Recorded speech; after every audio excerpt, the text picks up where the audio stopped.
welcome, and here is my first review from London Film Festival 2017. Again, big thanks to the BFI for letting me attend this festival and giving me a press pass. Again, thank you.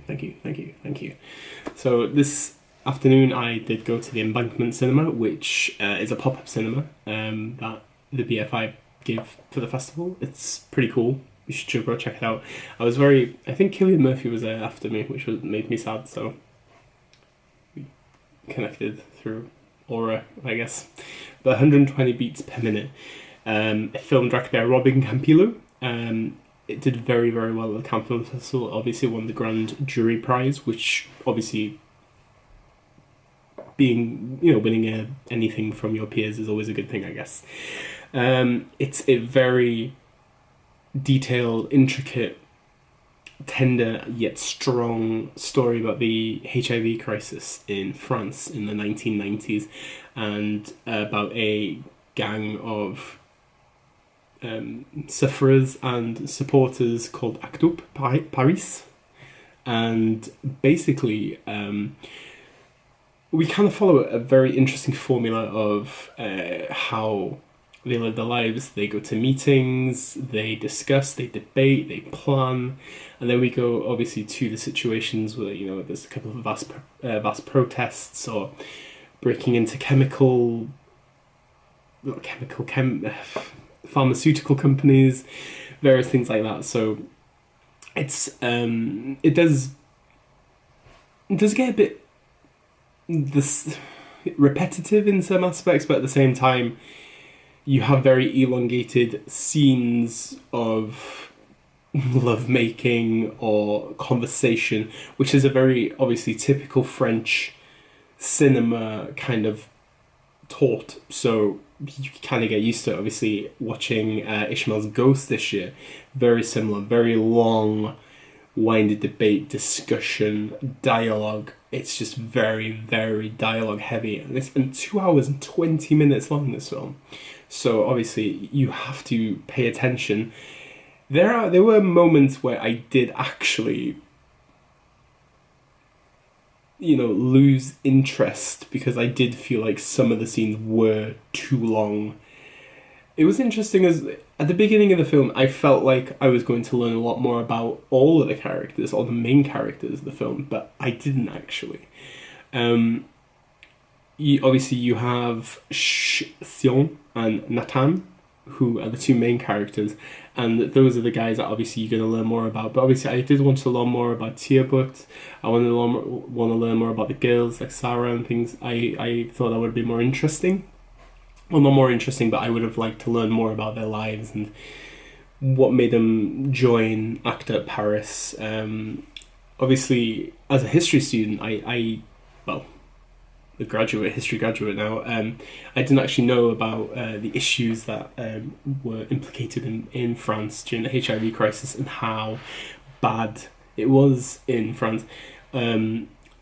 The British government obviously were very hesitant, but eventually helped. French government took a lot longer than most nations, and the HIV crisis was a lot worse in France than it was in UK and in Germany. Well, according to this film, I need to check my facts, but I kind of would imagine that is true. But at the same time, you need to think about that this crisis is not necessarily. The film obviously is about HIV, and I think it's one of the better HIV-based films.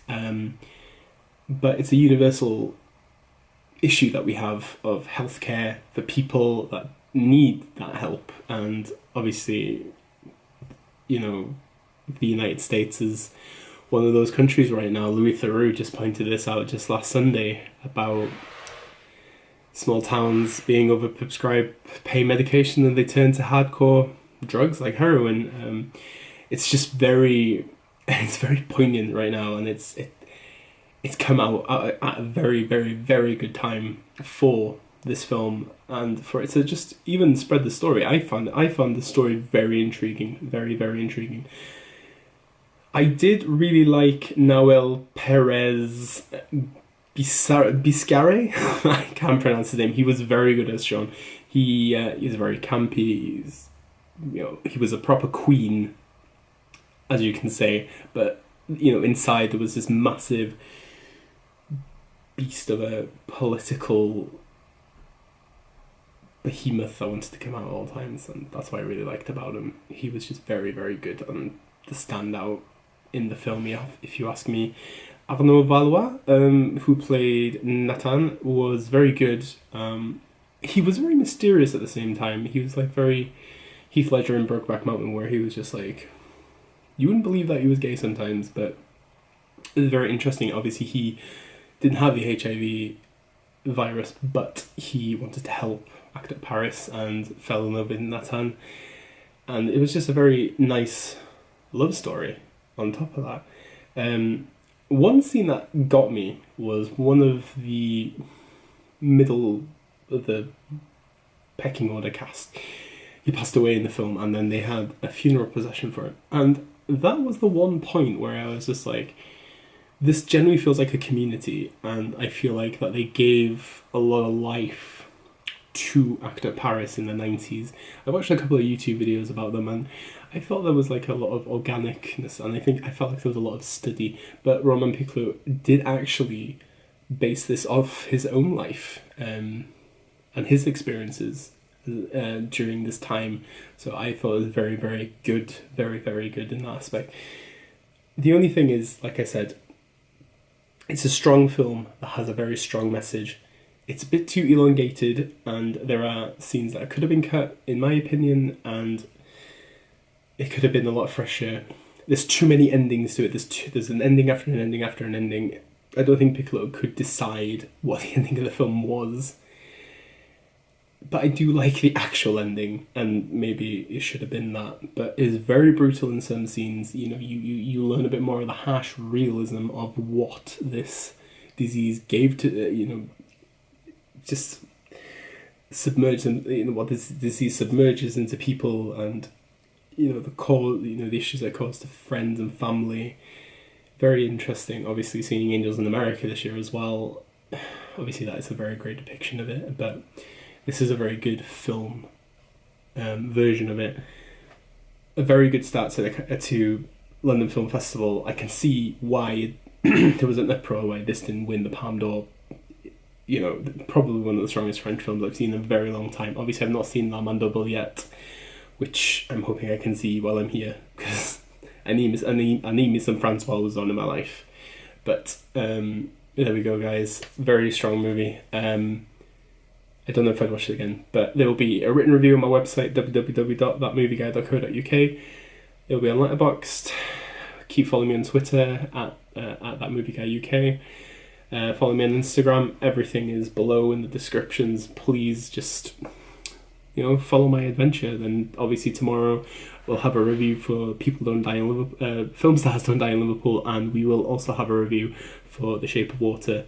And obviously we'll be filming more vloggy things for my end of festival vlog. And obviously keep an eye out for the reviews for Thoroughbreds, Brawl and Cell Block 99, actually, which I'm going to see tomorrow as well, and Angels Wear White. So, diolch, danke, obrigado. Yeah, merci beaucoup. Obviously, if you've seen the movie, you'll get that as well. So, anyway, that's that.